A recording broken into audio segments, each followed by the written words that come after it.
세포 안과 밖에 존재하는 전해질이 경사도를 가지고 확산을 하게 되면 그 확산에 따라서 세포 안에 존재하는 세포막의 전기값은 변화를 일으키게 됩니다. 이것을 세포막 전이의 형성이라고 보지요. 다음과 같습니다. 경사도를 가지고 세포가 밖에서 안으로 나트륨이 들어오면 세포는 나트륨이라는 양이온이 증가하게 되면서 이 양이온에 따라서 세포막은 플러스의 전기값을 받게 됩니다. 반대로 세포 안에 존재하는 칼륨이 세포 밖으로 나가게 됩니다. 물론 확산이죠. 그 확산에 따라서 세포는 칼륨이 나가게 되면 동시에 칼륨과 짝을 지고 있었던 마이너스의 성질인 단백질들이 남게 됩니다. 그래서 칼륨이 확산되고 나면 세포막의 전기값, 즉 세포막 전이는 마이너스를 띠게 됩니다. 이 마이너스를 가리켜서 바로 분극이라고 합니다.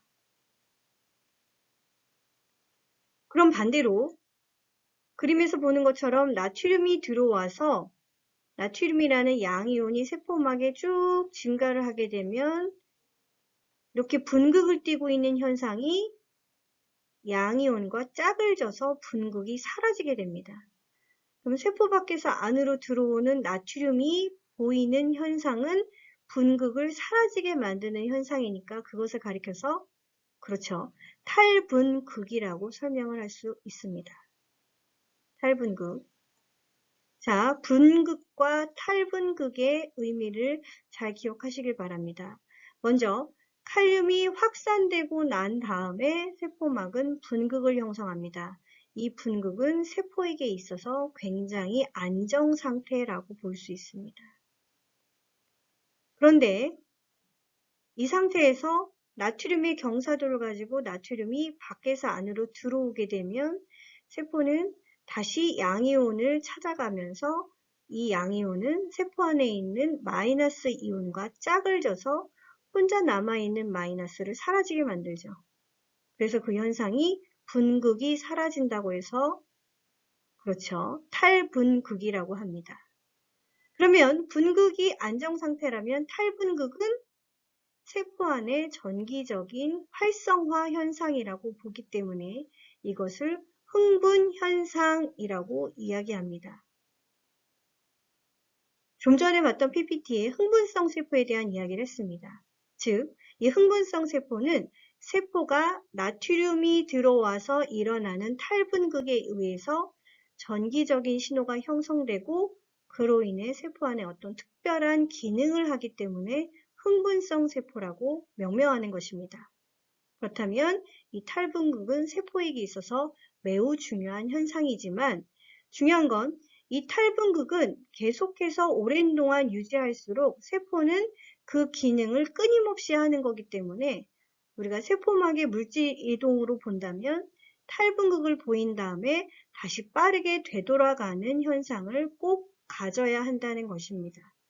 그렇다면 이렇게 탈분극을 제거하는 현상을 살펴보면 바로 이와 같이 나트륨이 세포 밖으로 나가는 현상, 그리고 다시 칼륨이 안으로 들어오는 현상, 즉 ATP를 이용한 1차 능동 이동이 있어야 된다는 것입니다. 또 하나, 칼슘의 경우는 칼슘의 저장고로 들어갈 때 칼슘의 펌프를 사용했습니다. 그 외에 세포막에 존재하는 칼슘의 펌프도 존재하기 때문에 칼슘이 세포 밖으로 버려질 때도 칼슘의 펌프를 이용하게 됩니다. 그래서 기본적으로 이러한 능동 이동을 갖게 되면서 세포는 다시금 정상적인 범주 안에서 각각의 농도 경사를 가지고 물질이 형성이 되면 그 다음에 또 확산이 일어나서 물질의 이동에 따라 세포막의 전기값이 달라지는 세포막 전이의 변형을 일으키게 됩니다. 그렇다면 이온 통로의 경우 세포가 특별한 이온들을 이동시킬 때는 실제 이온은 물과 결합을 하고 있는 형태라 친수성입니다. 그래서 이 물과 결합을 하고 있는 이온들이 특별하게 이동을 하려면 통로의 확산을 통해서 이동을 하게 됩니다. 이 이온 통로의 특징, 자극이 와야 합니다. 그 자극에 따라서 이온 통로가 열리게 되고 그리고 이 자극이 사라지면 다시 닫히게 됩니다.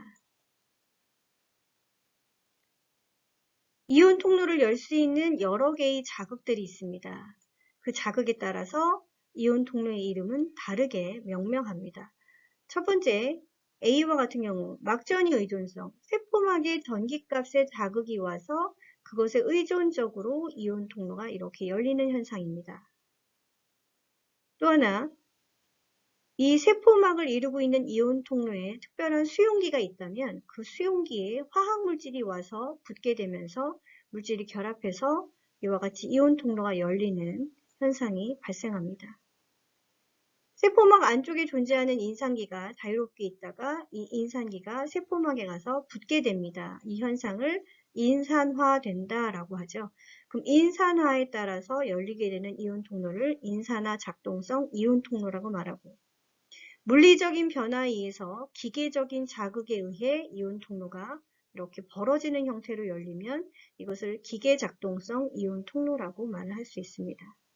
자, 그렇다면 이 이온 통로를 자극할 수 있는 다양한 자극들이 와야지만 그 자극의 역치값을 넘어선 다음에 이온 통로는 빠르게 열리게 되고 그것이 제거된다면 다시 이온 통로는 빠르게 닫히게 됩니다. 그리고 이온 통로는 모든 이온들을 다 수용하는 것이 아니라 선택적인 이온 통로만을 이동할 수 있는 통로의 현상을 갖게 됩니다. 그래서 그것을 가리켜서 선택적 투과성이라고 말하죠. 선택적 투과성을 갖는다. 자, 이것들이 바로 이온 통로의 특징입니다. 이온 통로의 특징에 대해서 자세히 기억을 하시길 바랍니다. 이렇게 각각의 수동이동과 능동이동을 통해 세포막은 물질의 이동이 자유롭게 일어나며 그 자유롭게 이동하는 것은 규칙에 따라 일어납니다. 왜냐하면 기본적으로 세포는 칼륨을 많이 갖고 있으며 이 칼륨이 제한적으로 움직이는, 즉 자극이 와야지 물질의 이동이 일어날 수 있도록 만들기 위해선 칼륨의 움직임을 제한하는 마이너스의 물질들이 있습니다. 이 둘의 합이 같아져서 칼륨의 이동을 제한하고 있는 형태를 가리켜서 전기적 중성의 법칙이라고 설명합니다. 세포 밖에는 나트륨이 있죠. 이 나트륨을 제한적으로 방해하며 움직임을 제한하게끔 만들어주는 물질들이 마이너스가 있었습니다. 자석에서 양극과 음극이 서로 붙는 것처럼 나트륨이 세포 안으로 이동을 하고 싶어도 이동을 제한적으로 막는 물질들이 바로 마이너스로 작용하고 이 마이너스는 아시다시피 염소가 그 역할을 합니다. 그래서 각각 존재하는 양이온의 전해질이 존재하는 그 공간에 움직임을 제한하기 위해서 마이너스를 띠고 있는 이온이나 혹은 물질들이 함께 공존하는 것을 전기적 중성의 법칙이라고 설명하고 자극이 오면 이 둘은 전기적 중성의 법칙이 깨지면서 헬이 됩니다. 헬이.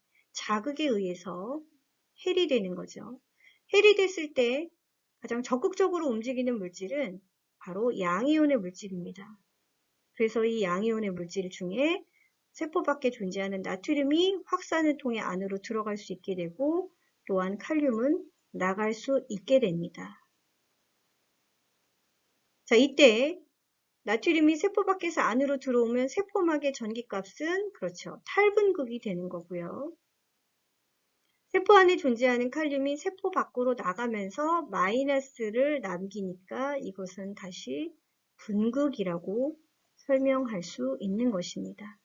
탈분극이 되거나 분극이 되거나 어쨌든 나트륨이 확산돼서 혹은 칼륨이 확산돼서 나타나는 전기적인 현상을 바로 확산전위라고 설명을 하죠. 세포 안팎으로의 농도가 다른 각각의 이온들이 확산에 의해서 발생하는 세포막 전기값을 확산전위라고 설명을 합니다. 이 전기적 중성의 법칙이 깨지면서 세포 안에 고농도의 칼륨이 나가면 바로 분극을 만드는 것이고 세포 밖에 존재하는 고농도의 나트륨이 세포 안으로 들어오면 그것이 바로 탈분극을 형성하게 됩니다.